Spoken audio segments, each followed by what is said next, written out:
नमस्कार, आप देख रहे हैं सलील संदेश और मैं हूं आपके साथ अश्विनी। बुलेटिन की शुरुआत करते हैं कुछ खास खबरों के साथ। उज्जैन में किसान नेता और जिला किसान कांग्रेस अध्यक्ष अशोक जाट को जिला बदर किए जाने के विरोध में कांग्रेस ने कलेक्ट्रेट कार्यालय पर जोरदार प्रदर्शन किया।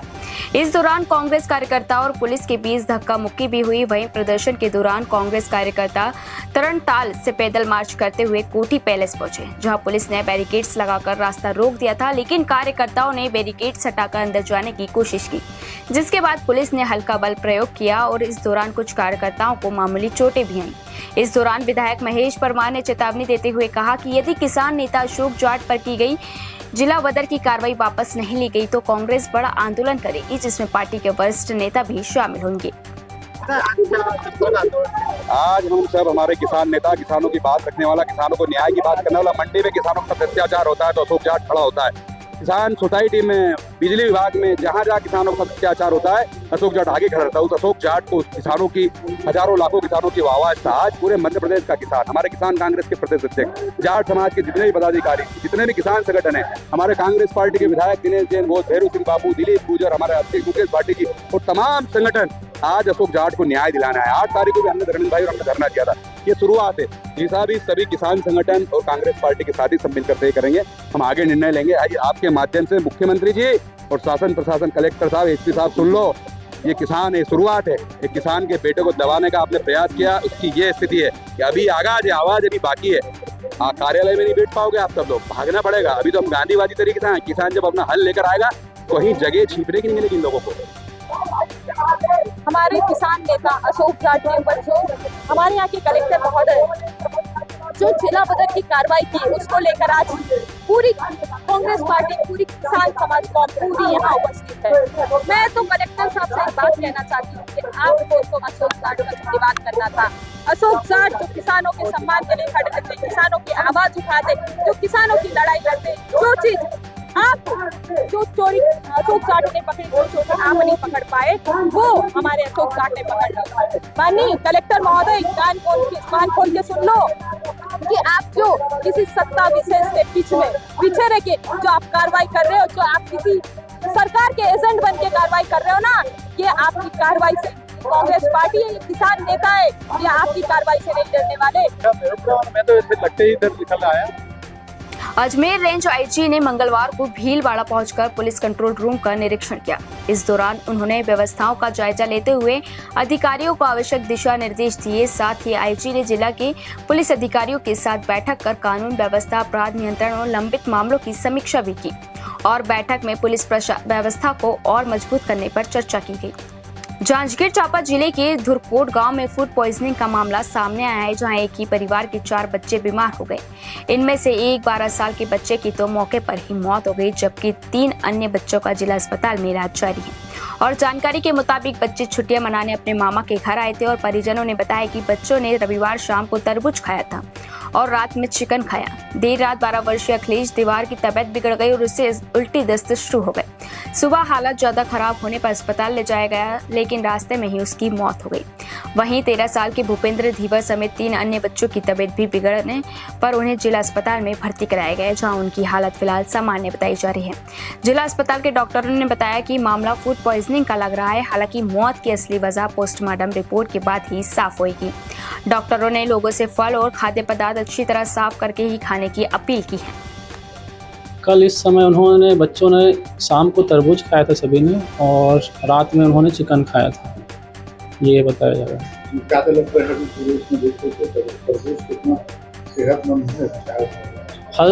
फल तो सभी सेहतमंद ही होते हैं, लेकिन जो कंडीशन आया वो दो कारण से हो सकते हैं। एक फूड पॉइजनिंग हो सकता है, अगर इन्फेक्शन हुआ होगा, अगर पहले से कटा हुआ रहा फल वगैरह सड़ा हुआ होगा तो उससे फूड पॉइजनिंग होने की संभावना रहेगी। और दूसरा, आजकल फलों में कीटनाशक का उपयोग भी किया जा रहा है, उसको कई ज़्यादा मात्रा में करते हैं ताकि चूहे और ये सब खाने के लिए लगा दिया जाता है, जो कि गलत है। तो अगर ये भी संभावना हो सकती है कि अगर ज़्यादा मात्रा में अगर उसमें कीटनाशक मिला होगा, और तो ये भी संभावना हो सकती है। लेकिन जांच एफएसएल रिपोर्ट जब तक नहीं आएगा उस बच्चे का जो हुआ है उससे ही कंफर्म हो पाएगा।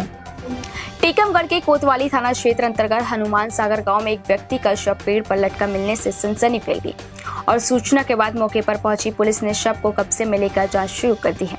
बता दें कि मृतक की पहचान सुब्रत राजपूत के रूप में हुई और मृतक के छोटे भाई सुरेंद्र राजपूत ने बताया कि उनका भाई एक दिन पहले से लापता था और परिवार ने आसपास काफी तलाश की, लेकिन कोई जानकारी नहीं मिली। बाद में खेत पर उनका शव पेड़ से लटका हुआ मिला। साथ ही परिजनों का आरोप है कि 2 लोग घर आकर जुए के पैसे को लेकर दबाव बना रहे थे और रुपए नहीं देने पर धमकी भी दी थी। इसके बाद से ही सुब्रत लापता था। घटना के बाद शव को पोस्टमार्टम के लिए जिला अस्पताल भेजा गया और पुलिस पूरे मामले की जांच में जुटी है। नाम है आपका? सुरेंद्र राजपूत, कहाँ के रहने वाले हैं? हनुमान सागर। ये जो मृतक हैं ये कौन है आपके? ये मेरे बड़े भाई सुब्रत राजपूत हैं। क्या हुआ, कैसे मौत हुई इनकी? इनको कुछ लोगों द्वारा पीड़ित किया गया है। इन लोगों ने जुआ में पैसे दिए और मांगने के लिए आए पैसे। जी हनुमान सागर के रवि अहरबार और एक रुद्ध बालिनी जो घर पे आए थे और हमारी जो बच्ची थी उनको भी बोला कि ये स्टाम्प है फर्जी, जैसा भी जो बोला हो, लेकिन ये बोल रहे थे कि ये पैसे चाहिए मेरे को। बच्ची को धमकाया और घर बोले कि 2 दिन के अंदर नहीं आया तो देख लेंगे। क्या उम्र थी इनकी सुब्रत? भैया की उम्र थी 38 साल। 38 साल। अच्छा, स्टाम्प जो वो लिए थे किस संबंध में स्टाम्प था वो? कैसे? जी बच्ची ने देखा है, हमने नहीं देखा, लेकिन बच्ची ने नहीं गौर से नहीं दिखाया, हमने दूर से दिखाया। हाँ, बोले जी हमारा स्टाम्प लग के गया है और मेरे को पैसा चाहिए 2,70,000 रुपये। तो मौत कैसे हुई फिर इनकी? मौत का तो पता नहीं, उसी दिन से गायब हैं। उज्जैन के देसाई नगर क्षेत्र में नाली निर्माण के दौरान एक बुजुर्ग महिला हादसे का शिकार हो गई और महिला का पैर फिसलने से वह सड़क किनारे लगे नुकीली सरियों पर जा गिरी और हादसे में एक सरिया पेट चीरते हुए शरीर के भीतर तक घुस गया और दिल के बेहद करीब पहुंच गया। और घटना के समय वहां से गुजर रहे महापौर मुकेश टंटवाल ने रुककर खुद रेस्क्यू की कमान संभाली और कटर मशीन से सरिया काटकर महिला को बाहर निकाला गया और तुरंत अस्पताल पहुंचाया गया। डॉक्टरों की टीम घायल महिला प्रेमलता शर्मा का ऑपरेशन कर रही है और महिला की हालत गंभीर बताई जा रही है। महापौर ने कहा है कि नगर निगम इलाज का पूरा खर्च उठाएगा। आज हमारे चूड़ीगढ़ सड़क का जो काम चल रहा है तो वहाँ पर जो नाली निर्माण चल रहा है तो नाली के जो सरिये थे उससे एक हमारी माताजी घायल हो गई है। तो मैं उधर से सिटी नगर से किसी कार्यक्रम से गुजर रहा था तो मेरी नज़र पड़ी तो वहाँ रुका और उनको ले जा करके एसएस हॉस्पिटल में भर्ती कराया है। डॉक्टर उनका इलाज कर रहे हैं। हमारे सभी अधिकारियों को मैंने सूचना भी दे दी है। हमारे अधिकारी भी वहाँ पहुँच गए थे, उनका इलाज भी हम करा रहे हैं और इस प्रकार की दोबारा कोई घटना ना हो इसके लिए भी हम कार्य कर रहे हैं। कहाँ की घटना और किस प्रकार महिला गिर गई थी, क्या हुआ था? देसाई नगर की घटना है ये। माताजी घर पे काम करने जा रही थी तो जब वो नाली को से ऊपर से गुजर करके घर में प्रवेश कर रही थी उसी दौरान ये घटना। प्रधानमंत्री नरेंद्र मोदी द्वारा देशवासियों से अनावश्यक सोना खरीदने से बचने की अपील के बाद मुरादाबाद के सराफा बाजार में हलचल तेज हो गई है। पश्चिमी एशिया में बढ़ते तनाव और विदेशी मुद्रा भंडार को बचाने के उद्देश्य से की गई इस अपील का असर बाजार में साफ दिखाई दे रहा है। जहां सराफा बाजार की रौनक फीकी पड़ गई है, वहीं शेयर बाजार में ज्वेलरी स्टॉक में भी भारी गिरावट दर्ज की गई है। सराफा कारोबारियों का कहना है कि भारत में सोना सिर्फ निवेश नहीं बल्कि परंपरा और शुभ अवसरों का हिस्सा है। सराफा कमेटी मुरादाबाद के अध्यक्ष नीरज अग्रवाल ने बताया कि कानपुर और दिल्ली की यूनियन ने इस मुद्दे पर जल्द सरकार से वार्ता करेगी और समाधान न निकलने पर हड़ताल भी विचार किया जा सकता है। सर, आप ज्वेलर्स एसोसिएशन के मुरादाबाद के अध्यक्ष हैं। कल प्रधानमंत्री मोदी ने एक आह्वान किया है जनता से कि 1 साल तक सोने और चांदी की खरीद ना करें। क्या मानना है आपका, क्या कहना है आपका? देखिए, प्रधानमंत्री जी ने तो देश के लेवल पे अपनी बात कही है कि फॉरेन करेंसी को बचाने के लिए, क्योंकि सोना हिंदुस्तान का ट्रेडिशन है। सोने के बिना ना हमारे यहाँ कोई कार्य होता है, ना शादी होती है। खुशी के मौके पर भी आदमी सोना खरीदता है, सेविंग के पर्पज़ से भी आदमी सोना खरीदता है। ये बात बिल्कुल ठीक है कि अगर इंटरनेशनल लेवल पे अगर फॉरेन करेंसी को बचाना है, मोदी जी ने ये बात कही है। लेकिन जहाँ तक हमें लगता है कि ये बहुत ज़्यादा असर नहीं डालेगी, क्योंकि सोना आदमी को हिंदुस्तान में ना खरीदे ऐसा हमें लगता नहीं है।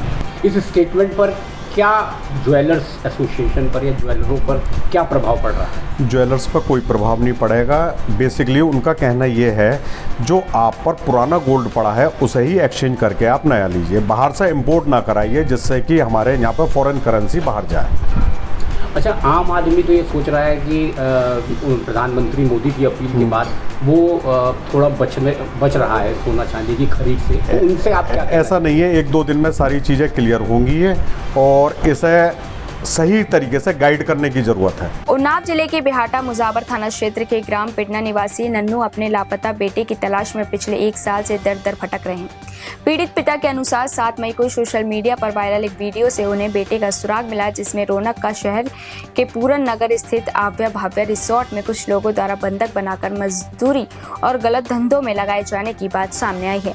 परिवार ने बेटे के साथ अनहोनी की आशंका जताते हुए सदर कोतवाली में तहरीर देकर कार्रवाई की मांग की और पीड़ित का आरोप है कि पुलिस ने पहले तहरीर लेने से इनकार कर दिया, बाद में कार्रवाई का आश्वासन दिया। मामले में गरीब सेना के राष्ट्रीय अध्यक्ष राहुल सम्राट ने परिवार से मुलाकात कर न्याय दिलाने और हर संभव मदद का भरोसा दिया है। देखिए, मैटर है 7 मई का और दोपहर में करीब 12:30-1 बजे हमको जानकारी हुई कि उन्नाव में नेटवर्क मार्केटिंग को लेकर के युवाओं का भविष्य खराब किया जा रहा है। तो हम लोग मौके पर पहुंचे, पूरन नगर स्थित आव्या भाव्या रिसोर्ट जो कि शहर उन्नाव में ही स्थित है, वहां हम लोग मौके पर पहुंचे तो वहां पता चला कि पहले से ही उन्नाव सदर की पुलिस कुछ आरोपियों को उठा करके सदर कोतवाली ले आई। लेकिन हमने जब मौके पर हम लोगों ने देखा कि वहाँ 6-7-8 लड़के 10 लड़के लेटे हुए थे, उनसे हमने जानकारी ली तो कई लड़कों ने बताया मैं बिहार का हूँ, कईयों ने बताया हरदोई का हूँ, कुछ बोले बांगर मुँह से हैं और उन्होंने कहा कि हमको जो है खाने पीने की रहने की व्यवस्था यहाँ बहुत ही कमज़ोर है और हम लोगों को पॉइजन के माध्यम से किसी माध्यम से यहाँ फंसा कर रखा है इन लोगों ने। तो हम लोगों ने उस वीडियो को फेसबुक पर गरीब सेना में पोस्ट किया। तो वीडियो को देख करके ये पीड़ित हैं, इनका बेटे का नाम है रौनक, ये हमारे पास यहाँ आए हैं, आज उन्नाव कोतवाली हमसे मिले भी हैं। उन्होंने कहा कि भाई आपने जो चीज़ें उठाई सोशल मीडिया पर हमने देखा, उस माध्यम से हमको जानकारी मिली कि हमारा बेटा यहाँ है। हालांकि 1.5 साल से इनका बेटा लापता था, इनको जानकारी भी नहीं थी कि हमारा बेटा है कहाँ पर। इनको वीडियो के माध्यम से पता चला कि हमारा बेटा उन्नाव जनपद में है, तो ये आकर के हमसे मिले, इन्होंने नंबर सोशल मीडिया से हमारा निकाला, उसके बाद ये हमसे आकर के मिले। आज हमने तहरीर दी है सदर कोतवाली में कि जो इनका बेटा है उस दिन वीडियो में दिखा है, तो उन लोगों के माध्यम से इनके बेटों को मुहैया कराया। अच्छा, सदर कोतवाली की पुलिस 3 लोगों को पकड़ के लाई थी, उन पे अभी तक क्या कार्रवाई हुई है? उसकी अभी तक हमको जानकारी नहीं मिली कि उनके ऊपर क्या कार्रवाई हुई। हालांकि ये भी संज्ञान में आया था कि उनकी मोटरसाइकिल भी बरामद कर ली गई है, थाने में जमा की गई है। हालांकि उसकी पुष्टि हम नहीं कर सकते कि उसमें क्या कार्रवाई हुई है, शासन प्रशासन की तरफ से क्या निर्देश दिया गया है वो जानकारी में मेरी नहीं है। हालांकि आज पीड़ित परिवार के साथ में कोतवाली आया हूँ कि भाई इनकी गुहार सुनी जाए और इनका बेटा जो कि रौनक लगभग 15-16 साल का इनका पुत्र है, उसको जो है मुहैया कराया जाए, क्योंकि काफ़ी परेशान है, गरीब घर के हैं। तो हम शासन प्रशासन से मांग करते हैं कि इनके बेटे को जो है हर हाल में इनके तक पहुँचाया जाए। तरीके की इस चीज़ की जानकारी तो कई बार मिली कि उन्नाव जनपद में एक ही जगह नहीं, कम से कम 6-7 जगह उन्नाव जनपद में नेटवर्क मार्केटिंग के अड्डे बनाए हुए हैं। और हालांकि उन्नाव में ही नहीं, लखनऊ, कानपुर, दिल्ली जैसे शहरों में इनकी मुख्य ब्रांचें हैं। वहाँ पर से भी नए बच्चों का जो इंटर पास 12 पास के बच्चे होते हैं उनको जो है ज़्यादा पैसा देने का माध्यम बताते हैं कि भाई आपको जो है BMW से घूमना है, ऑडी से घूमना है, कार से घूमना है, बड़े बड़े सपने दिखा करके युवाओं का भविष्य खराब किया जाता है नेटवर्क मार्केटिंग के माध्यम से। इसी चीज़ को लेकर के हम लोगों ने बार बार युवाओं को समझाया है कि नेटवर्क मार्केटिंग एक ऐसी चीज़, कोई ऐसी चीज़ नहीं है कि जिससे अब युवाओं का भविष्य, बिना मेहनत के जीवन में कुछ होने वाला नहीं है। तो नेटवर्क मार्केटिंग में लोगों के अंदर जो है गलत इंटेंशन जाता है कि भाई आपको जो है जल्दी अमीर बना दिया जाएगा, तो गरीब घर के बच्चों को घुमा फिरा करके बरगला करके यहाँ पर लाया जाता है। लेके गया था, उसको छोड़ दिया वहाँ से मंगू लड़का फरार हो गया। 1 साल से वहाँ घर में पैसा दिया, मेरे को 35,000 रुपया घर से मंगाए। तो कहाँ आपका लड़का है? लड़का ये हमारा जो पता लगा था, उसने मोबाइल पर देखा था। कहाँ पे देखा था? ये मोबाइल में देखा था घर पे। तो कोतवाली एप्लीकेशन दिया है? हाँ। क्या आश्वासन यहाँ से मिला? क्या मिला है, अब जो है दिया है, देखो क्या होता है। पुलिस के द्वारा क्या कार्रवाई हो रही? पुलिस देखो क्या करती है, क्या नहीं करती, तो बाद में पता चलेगा। ये है जो बुलाते हैं 12,000 का लालच, बुलाते हैं 12,000 कहेंगे जमा करो। जालौन जिले के कोच बस स्टैंड पर एक दर्दनाक हादसे में बस कंडक्टर की मौत हो गई। बताया जा रहा है कि दिल्ली से लौटी एक स्लीपर बस को पीछे बैक कराते समय कंडक्टर 2 बसों के बीच फंस गया। पीछे खड़ी दूसरी बस दिखाई न देने के कारण वह दोनों वाहनों के बीच दब गया और गंभीर रूप से घायल हो गया। आनन फानन में स्थानीय लोगों ने उसे सामुदायिक स्वास्थ्य केंद्र पहुंचाया, जहां डॉक्टरों ने उसे मृत घोषित कर दिया। सूचना मिलने पर पुलिस मौके पर पहुंची और जाँच शुरू करते हुए शव को पोस्टमार्टम के लिए भेज दिया। शक्ति जिले के चंद्रपुर बस स्टैंड में उस समय बड़ा हादसा हो गया जब राष्ट्रीय राजमार्ग स्थित बस स्टैंड परिसर में मातम मेडिकल के सामने हवा भरवाने वाला टैंक अचानक तेज धमाके के साथ फट गया। हादसे में 23 वर्षीय जुनैद खान की मौके पर ही दर्दनाक मौत हो गई और सूचना मिलते ही पुलिस मौके पर पहुंची और जांच शुरू कर दी। फिलहाल टैंक फटने के कारणों का पता नहीं चल पाया है। स्थानीय लोगों ने घटना पर दुख जताते हुए प्रशासन से सुरक्षा मानकों की नियमित जांच और सख्ती से पालन करने की मांग की है। जालौन के कोच बस स्टैंड स्थित चौराहे का नाम बदलने से लेकर कोरी समाज ने विरोध जताया है। वीरांगना झलकारी बाई सेना के बैनर तले सैकड़ों लोग कलेक्ट्रेट पहुंचे और प्रशासन को ज्ञापन सौंपकर चौराहे का नाम झलकारी बाई के नाम पर न रखने की मांग की है। समाज के लोगों का कहना है कि झलकारी बाई वीरता और बलिदान की प्रतीक हैं, जिन्होंने झांसी की रानी लक्ष्मीबाई के वेश में अंग्रेजों से मुकाबला किया था, इसलिए उनके सम्मान के साथ किसी तरह की राजनीति नहीं होनी चाहिए। प्रदर्शनकारियों ने प्रशासन से समाज की भावनाओं का सम्मान करते हुए चौराहे का नाम न बदलने की मांग की है।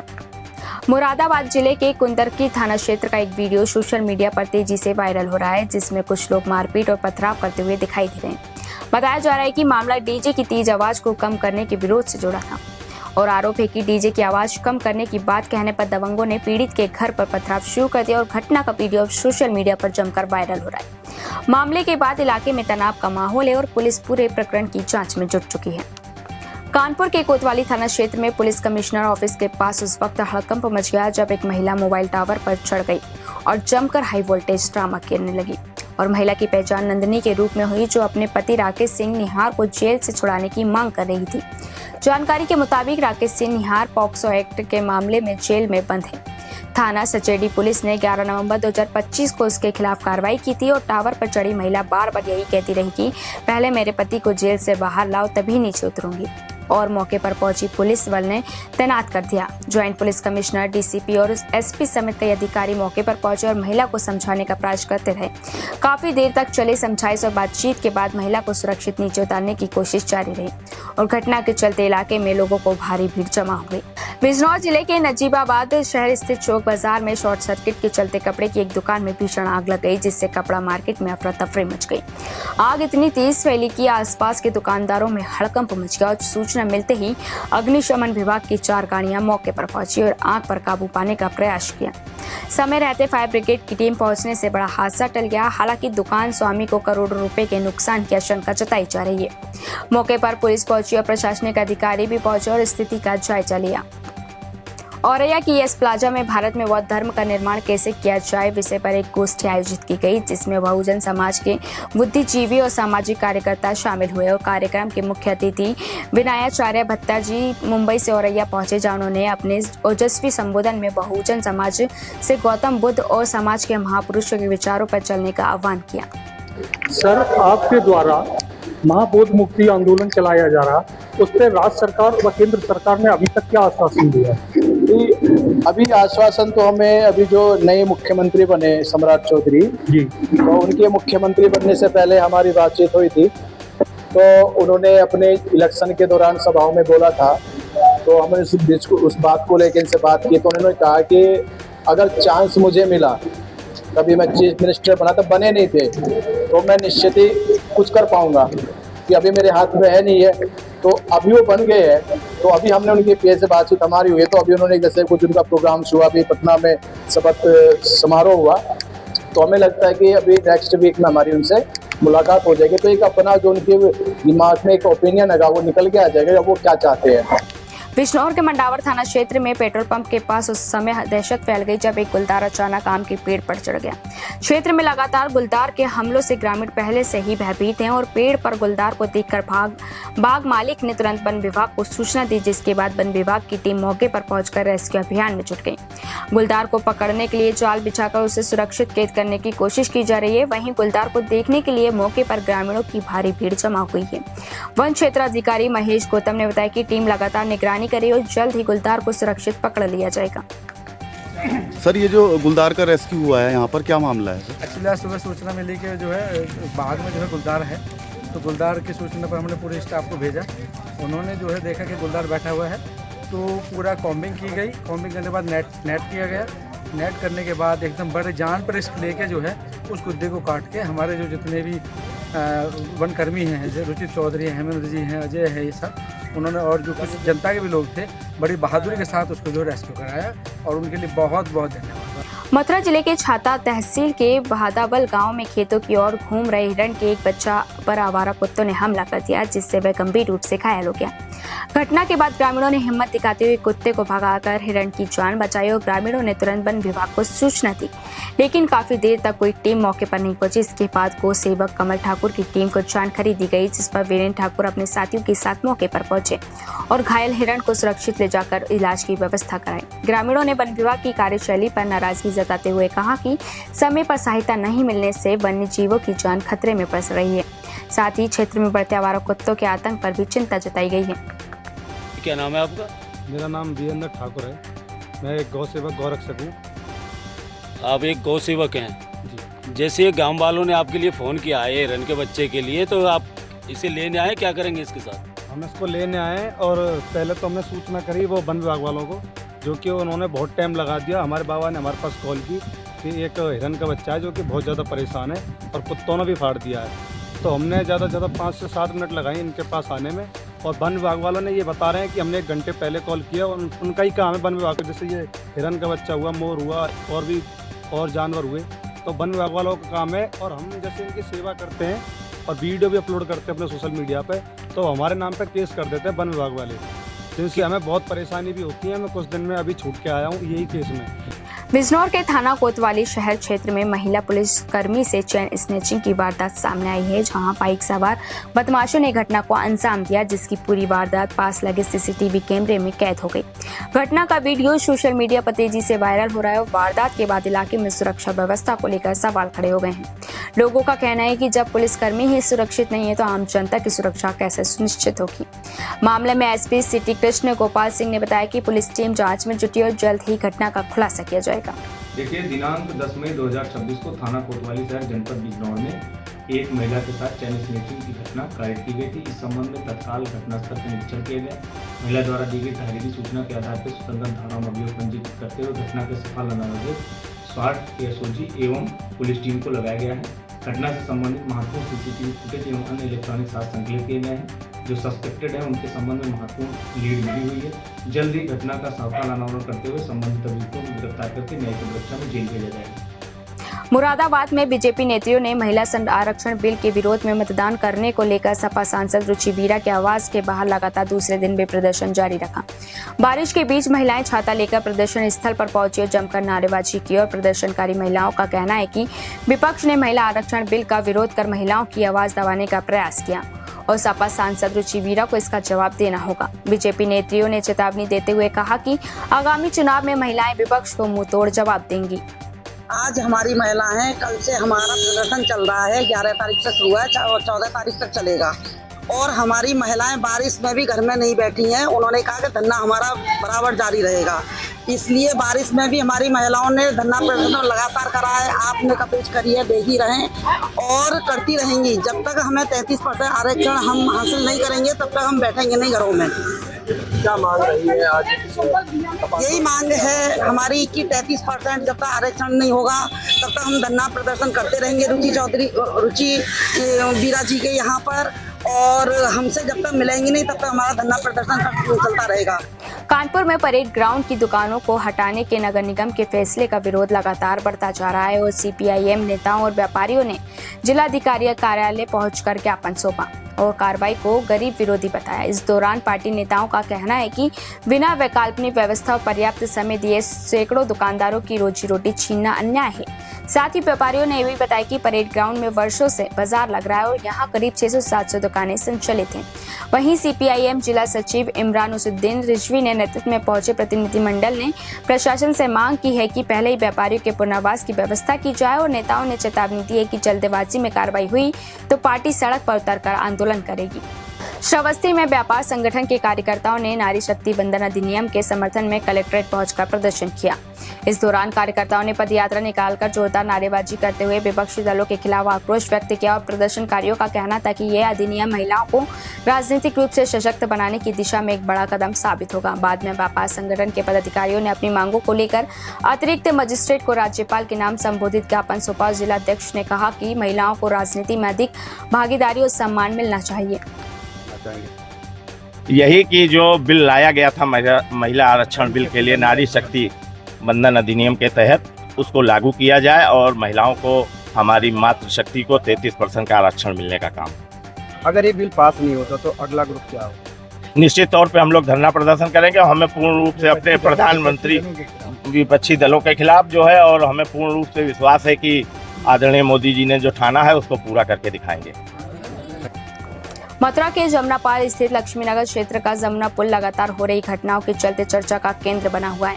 बता दें, बीते 3 दिनों में पुल से युवतियों के कूदने की 3 अलग अलग घटनाएं सामने आई हैं, जिनमें 2 युवतियों को पुलिस और स्थानीय नाविकों की मदद से सुरक्षित बचा लिया गया, जबकि एक युवती की तो मौके पर ही मौत हो गई। मृतक के परिजनों के अनुसार मामला प्रेम प्रसंग और पारिवारिक तनाव से जुड़ा था। वहीं एक अन्य मामले में बिहार से मथुरा घूमने आई युवती को उसके मामेरे भाई द्वारा पुल से धक्का देने का आरोप लगाया। हालांकि मौके पर मौजूद नाविक ने नदी में कूदकर उसकी जान बचा ली। लगातार सामने आ रही घटनाओं के बाद इलाके में दहशत का माहौल है और स्थानीय लोग पुल पर सुरक्षा व्यवस्था व निगरानी बढ़ाने की मांग कर रहे हैं। मुरादाबाद के कटघर कोतवाली क्षेत्र में एक छात्रा का तेजाब फेंकने की धमकी देने वाले मनचले युवक को स्थानीय लोगों ने पकड़कर पुलिस के हवाले कर दिया। आरोप है कि युवक लंबे समय से छात्रा का पीछा कर रहा है, उसे परेशान कर रहा था और विरोध करने पर तेजाब डालने की धमकी देता था। बताया जा रहा है कि आरोपी पहले ही छेड़छाड़ की घटना को अंजाम दे चुका है। युवक की हरकतों से परेशान लोगों ने उसे रंगे हाथों दबोच लिया, जिसके बाद डायल 112 पुलिस मौके पर पहुंची और आरोपी को हिरासत में ले लिया। घटना का वीडियो सोशल मीडिया पर तेजी से वायरल हो रहा है, जबकि पुलिस पूरे मामले की जांच में जुटी हुई है। आगरा के थाना न्यू आगरा क्षेत्र स्थित नागला पंदी का एक वीडियो सोशल मीडिया पर तेजी से वायरल हो रहा है, जिसमें 2 युवक फायरिंग करते हुए दिखाई दे रहे हैं। वीडियो वायरल होने के बाद पुलिस महकमे में हलचल मच गई और मामले की जांच शुरू कर दी गई है। पुलिस वीडियो की सत्यापता, युवक की पहचान और इस्तेमाल किए गए हथियारों की जांच में जुटी हुई है। फिलहाल के लिए इस बुलेटिन में इतना ही। मुझे दीजिए इजाजत। नमस्कार।